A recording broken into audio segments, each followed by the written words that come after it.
What is going on, everybody? Welcome back to the channel. After Sound here, bringing you Splinterlands content every single day. We also stream right here in this channel every Tuesday, Thursday, and Sunday morning, so come by and say hello. All right, guys, I want to share with you my reward card strategy as we have the new Rebellion reward cards that are out and available in chests. Now, keep in mind, these are soulbound, right? At least for the time being, we cannot unlock them. And I'm going to share with you my strategy. Again, I'm not saying that this is right. I'm not saying that I have min-maxed it and figured out all the math and data behind it. I'm merely just sharing with you what I'm doing, and why I'm choosing to do it. Okay, so this is my own personal experience, and I'd love to hear yours, actually. So, feel free to leave that in the comments section below. Now, what I've noticed through this first season, and we're not even done with the first season, is that I have been able to level up a lot of my lower rarity cards, right? So, for example, commons and rares. In fact, I'm going to even show you the commons right here. I just finished the first batch. I did, a couple batches of the reward chests to get started, and we'll jump into that in a second. But you can see here, I'm at level 4 for most of these cards, and a lot of them are very close to getting to level 5, right? So you can see here 6 out of 30. I only need 24 more BCX or so. My guess is that I'm hoping that I'll be able to achieve that either by the end of the season or early next season once the batch size is reset. Now, why is this important? Well, it's because a lot of these cards are actually quite good, and I think, they can be very important to the meta. And while I'm playing in, either in Diamond or Champion, right, that's kind of flirt between high Diamond, low Champion for most of the season, some of these cards can start to make a higher impact if you can get them into the level 4, level 5, maybe even level 6 range where they're at max silver or low gold, right? Some of these cards will already have, quite good utility, in my opinion. I've covered that in, the video where I broke down some of those. And I can probably go, if you guys want more like breakdowns into the cards that I'm highly focused on, I can let you guys know which ones I'm trying to target to get up, even though it's all random, right? But like the ones that I think I could use at the lower levels. Now, it's similar with the rares as well, right? I'm a big fan of a lot of these cards. I think a lot of them are really powerful, and ultimately, I'm just trying to get them to a place where they're playable. The rares, I haven't maxed out the reward rarity draws, I should say, but my hope is that I'm able to do that in the near future. But even still, I have this one at level 3, which is mid silver, right, halfway through silver, but level 4 would be full. The other place in which I'm focused is epics, and the reason I am so focused on epics is, one, because these are the most fun cards to play. They have all the new abilities, right?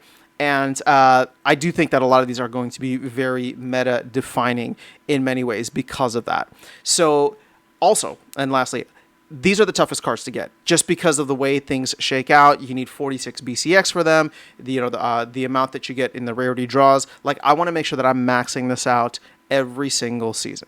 So that really just leaves legendary cards as the ones that I'm not quite focused on, right? And I don't even have all of them, obviously, but let's see here. Let me just go to all cards.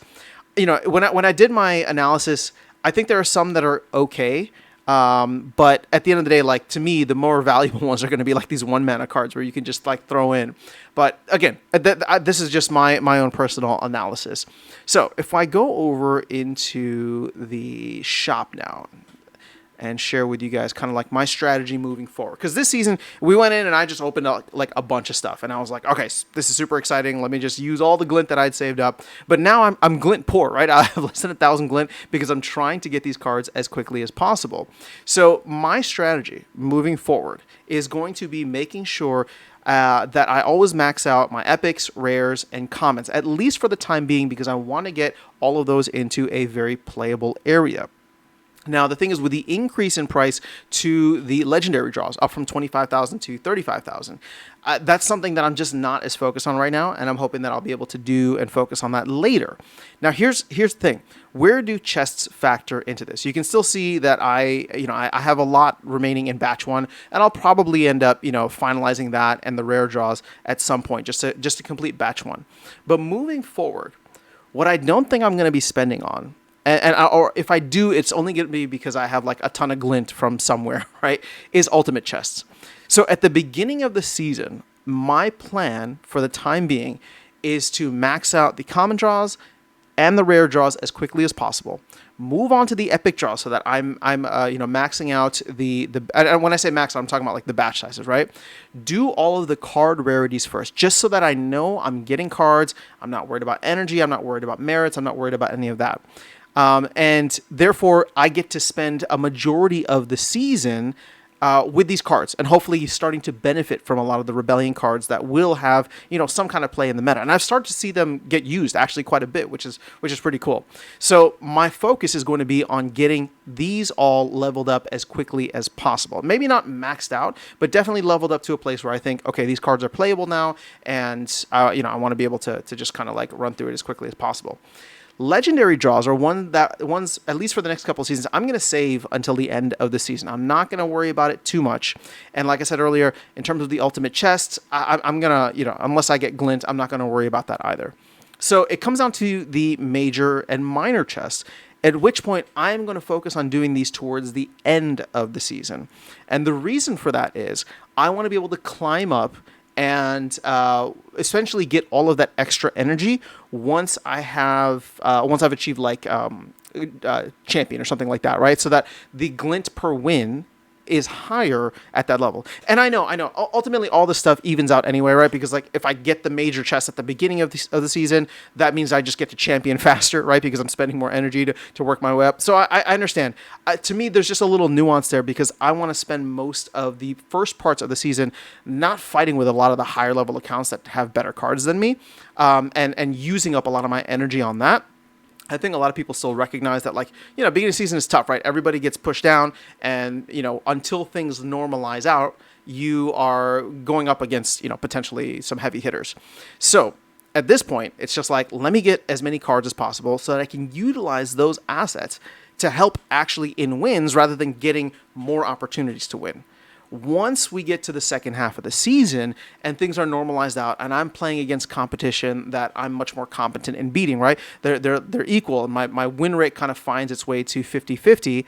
That's when I get the chests, right? Because I know that my win rate hopefully will be better at that point, and the glint I'll be earning will hopefully be higher at that point.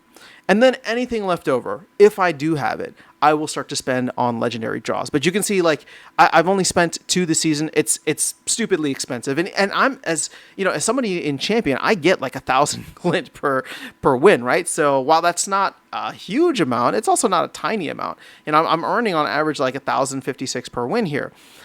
So at this point in time, that is where my strategy is. I want to get a lot of those lower level cards to a place where they can start impacting my collection, impacting my playstyle. And, there's a lot of them, like I said, that are really good. And if you guys want, I'll do a separate video kind of focusing on the ones that I think can make an impact, even if they're only in silver or gold, right? Depending on where you're at, if you're in Diamond Champion or trying to play with a max deck. But either way, that's all I have for you guys in this video. Just wanted to walk you through what my thought process was going to be in terms of how I'm going to be treating every season from here. This season was fun. At the beginning, we jumped on a live stream and I just spent all the glint that I had. But now that I'm glint poor and dependent on winning games in order to earn more glint, at this point, I have to be very picky and choosy. And so moving forward, this is going to be my strategy. And I'll let you know how it goes. I mean, maybe I'll change things up in a season or two if I'm finding it's not fun or I'm not enjoying it or it's just not as effective as I thought. But at this point in time, I'm just trying to collect the lower level cards, which is completely different from where I was last season, right? Or coming into this. I thought, I'll just get the chest and I'll eventually, level up the lower cards. Let me focus on the higher ones. But as I've gotten to dig into more of really just the legendary cards, I'm looking at them and I'm just like, that 35K and a lot of these cards are not like meta defining the way that epic cards are and the way that a lot of the lower, common and rare cards, even at non-max levels, can be. So let me know your thoughts in the comments below. Let me know what your strategy is. Always happy to exchange notes and see where other folks are focusing. But that is all I have for you guys in this video. I'll catch you all in the next one and see you around the game. Take care.